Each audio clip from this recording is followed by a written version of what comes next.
ఆంధ్రప్రదేశ్ వ్యవసాయ కార్మిక సంఘం జిల్లా వ్యాప్తంగా రాష్ట్ర వ్యాప్తంగా ఉపాధి కూలీలకు పోయి వాళ్ళ డిమాండ్లు కనుక్కొని ప్రభుత్వం దృష్టికి తీసుకుపోతాను. అది పరిస్థితి. కాబట్టి మీకు ఏమన్నా పెండింగ్ ఉన్న బిల్లులు ఏమన్నా ఉన్నాయా? ఉన్నవి ఎన్ని రావాలా? 4 రావాలి సార్. 4 బిల్లులు 4 రావాలా. ఇక్కడ పనిచేసి ఎంత జనం పని చేస్తున్నారు? ఇక్కడ గ్రామీణ 40 మంది వరకు. ఫీల్డ్ అసిస్టెంట్ మీకు అనుకూలంగా ఉన్నాడా? డబ్బులు ఏమి ఇవ్వలేదు కదా ఫీల్డ్ అసిస్టెంట్, డబ్బులు ఏమి ఇవ్వలేదు కదా. ఎందుకంటే జిల్లా వ్యాప్తంగా ఇవే జరుగుతుండే. ఫీల్డ్ అసిస్టెంట్లకు ఉపాధి కూలీలకు సరిపోక, తర్వాత మీడియా వాళ్ళకి సరిపోక కొంత జనము దాన్ని అప్డేట్ దాన్ని చేస్తున్నారు, తెలియదు చేసినట్లు చేస్తున్నారు. అట్లాంటివన్నీ ఏం లేవు కదా. ఉపాధి కూలీలకు ఫీల్డ్ అసిస్టెంట్ బాగా అనుకూలంగా పెడుతున్నాడా లేదా? మీరు ఏం చెప్పేది అంతా మళ్ళీ మేము కలెక్టర్ దృష్టి తీసుకుపోతాం, పీడీ దృష్టి. ఓకేనా?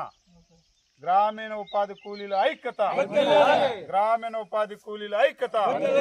పెండింగ్ ఉన్న బిల్లులు వెంటనే, పెండింగ్ ఉన్న బిల్లులు వెంటనే, గ్రామీణ ఉపాధి కూలీలకు పెండింగ్ ఉన్న బిల్లులు వెంటనే, గ్రామీణ ఉపాధి కూలీల ఐక్యత. ఓడిసి బండల వాళ్ళ చేతులు చూసి అదే గొప్పలేని చెప్పుకుంటున్నారు కలెక్టర్ గారు పీడీ గారు. గ్రామీణ ఉపాధి పథకంలో చట్టంలో ఉన్నటువంటి ఏమాత్రం అమలు పరచలే. తర్వాత గ్రామీణ ఉపాధి పథకంలో పనిచేసే చోట మెడికల్ కిట్ ఉండాలి, ప్రాథమిక వైద్యుడు ఉండాలి. ఇక్కడ చెయ్యో దగిలో కాలో దగిలో తర్వాత ఏదైనా జరిగినా కూడా ఎవరు బాధ్యతలు? ఇక్కడ జిల్లా వ్యాప్తంగా ఈ 6:30కి NMMS ప్రోగ్రెస్ ఫోటో అనేది ఒకటి సిస్టమ్ పెట్టారు. దానివల్ల మీరు 6:30కి ఇంటికాడ పని చేసుకుంటారా, కసునుకుతారా, పని చేస్తారా, ఇక్కడ వచ్చి ఫోటోలు తీస్తారా?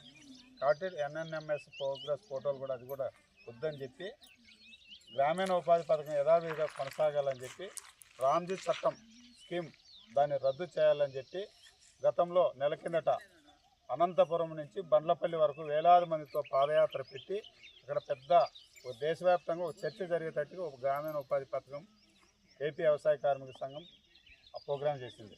జిల్లా అంతా తిరుగుతున్నాం, మొత్తం అంతా జిల్లా అంతా ఆంధ్రప్రదేశ్ వ్యవసాయ కార్మిక సంఘం పనిచేసే చోటుకు పోయి గ్రామీణ ఉపాధి కూలీలకు ఏవైతే ప్రధానమైన డిమాండ్లు ఉన్నాయో అవి ఇవ్వాలని చెప్పి ప్రభుత్వం దృష్టికి, అధికారుల దృష్టికి తీసుకుపోతున్నాం.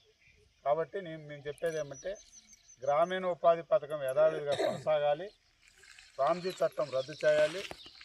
తర్వాత